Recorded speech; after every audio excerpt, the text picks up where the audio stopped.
दिवस के अवसर पर इस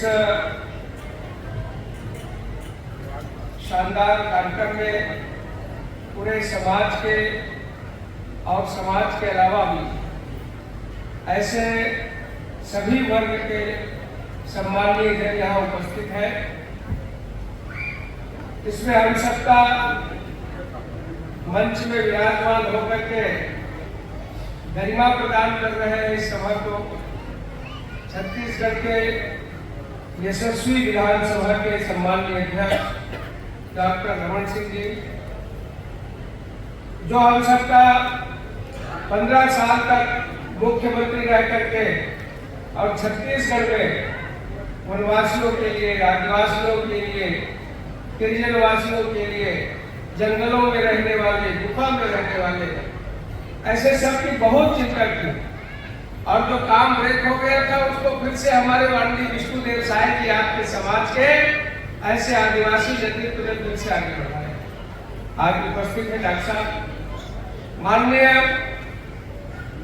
एमडी ठाकुर साहब, राष्ट्रीय अध्यक्ष केंद्रीय गोंडवाना महासभा, योगेश्वर दत्त मिश्रा जी श्रम विभाग के और राज्य मंत्री के अध्यक्ष, कोमल सिंह राजपूत जी जिलाध्यक्ष भारतीय जनता पार्टी, नीलकंठ गढ़े जी गौड़ समाज के जिलाध्यक्ष, श्री सीताराम ठाकुर जी, श्री पन्नालाल नेताम जी, श्री प्रशांत ठाकुर जी जनपद उपाध्यक्ष सुरिया, श्रीमती पुष्पा उइके जी जनपद सदस्य राजनांदगांव, श्री राजेंद्र ठाकुर जी जनपद सदस्य राजनांदगांव, श्री चंद्रिका डरसेना जी हमारे वरिष्ठ पदाधिकारी, सम्माननीय श्री सौरभ कोठारी जी जिला भारतीय जनता पार्टी के महामंत्री, श्री आत्माराम चंद्रवंशी जी हमारे वरिष्ठ नेता, श्री जीवन किशोर ध्रुव जी, श्री राम प्रसाद मंडावी जी।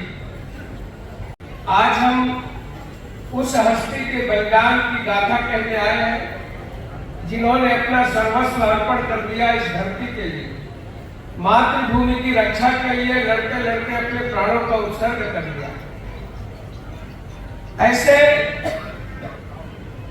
ऐसी विराजनाओं में उनका नाम है। रानी दुर्गावती कहते हैं, हम लोग जब संघ के द्वितीय वर्ष में थे तो उनका एक चैप्टर ही हम सबको सिखाया गया और उसमें एक कोरस की पंक्ति थी, जब दुर्गावती रण में निकली हाथों में थी तलवारें दो, धरती कांपी आकाश हिला जब हिलने लगी तलवारें दो। कितनी उसकी जो महिमा है, उसकी जो गाथा है, उनकी जो वीरता है, मैं तो कहूंगा कि आज जो मातृशक्ति और जो यहाँ पुरुष वर्ग बैठे हैं, अच्छे लोग दांतों तले की उंगली दबाएंगे और हिंदुस्तान के अंदर ऐसी वीरांगनाओं में जिस प्रकार से लक्ष्मीबाई, दुर्गावती, कर्ण गार्गी और जैसे अहिल्याबाई होलकर के विषय में, चेन्नम्मा के विषय में, कैकेयी के विषय में, कैकेयी कैसे वीरांगना थी तो जब रथ का किल निकल गया तो ऐसे समय में अपनी उंगली को चक्के में और किल के जगह में डाल देने वाली ऐसे वीरांगनाओं की धरती है हमारा देश। हमारे देश में माताओं ने, बहनों ने नेतृत्व किया है, अनेक क्षेत्रों में काम किया है। अभी ऑपरेशन सिंदूर हुआ तो जो सेना का रिपोर्ट करने वाली, जो रिपोर्टिंग करने के लिए आती थी, वो दोनों महिलाएं थी और सेना की वीरांगना। मित्रों, आज बॉर्डर में भी हमारी माताएं, हमारी बहनें घर लेकर के खड़ी है इस देश की रक्षा के लिए, चाहे वो उद्रा में, चाहे वो अंतरिक्ष। किंतु ये बीच के अंग्रेजों के काल में ना ये कहा गया कि भारत में महिलाएं पीछे हो गई, भारत में ये हो गया, भारत में ये मनगढ़ंत, ये कविता, ये लेख, ये योजनाबद्ध तरीके से हमको सबको सिखाया गया। ऐसा नहीं है। हमारे यहाँ तो शंकराचार्य के बीच में भी शास्त्रार्थ के लिए आती है तो वो भारती, माँ भारती आती है। आज जिस प्रकार से हम इनकी वीरता की गाथा इसको पढ़े तो ऐसा लगता है कि कितनी वीर थी। केवल इतना ही नहीं, जब हम आदिवासी समाज की बात करते हैं तो वीर नारायण सिंह, सुरेंद्र साय और अनेक भी हमारे झारखंड से लगा हुआ हमारे मध्य प्रदेश में ये जो पूरा क्षेत्र है, ये वीरों का क्षेत्र है। ऐसे आदिवासी, ऐसे गौड़ समाज के अनेक युवा अपने प्राणों को उत्सर्ग कर दिया इस देश की रक्षा के लिए। मैं आज वीरांगना रानी दुर्गावती के इस बलिदान के अवसर पर आप सबको यही कहूंगा कि हम उनके वीरता से सीखें।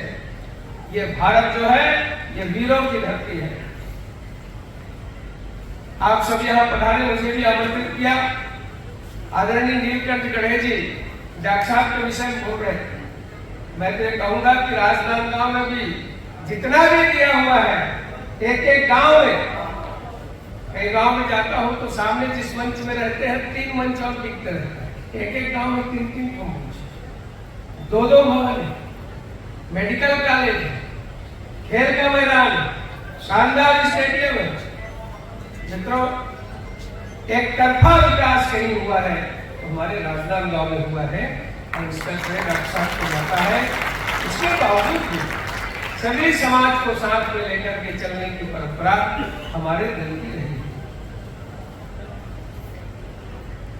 पथ का अंतिम लक्ष्य नहीं है सिंहासन चढ़ते जाना। सब समाज को लिए साथ में आगे ही बढ़ते हैं, सबको साथ लेकर, सबका साथ सबका विकास।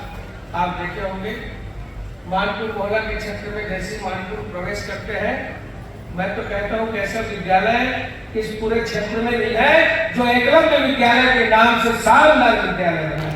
वो आपके लिए माननीय नरेंद्र मोदी जी ने हमारे आदिवासी भाई तत्परता की तुड़ाई करते हैं। 5,500 मानक पूरा कर दिया 4,000 से।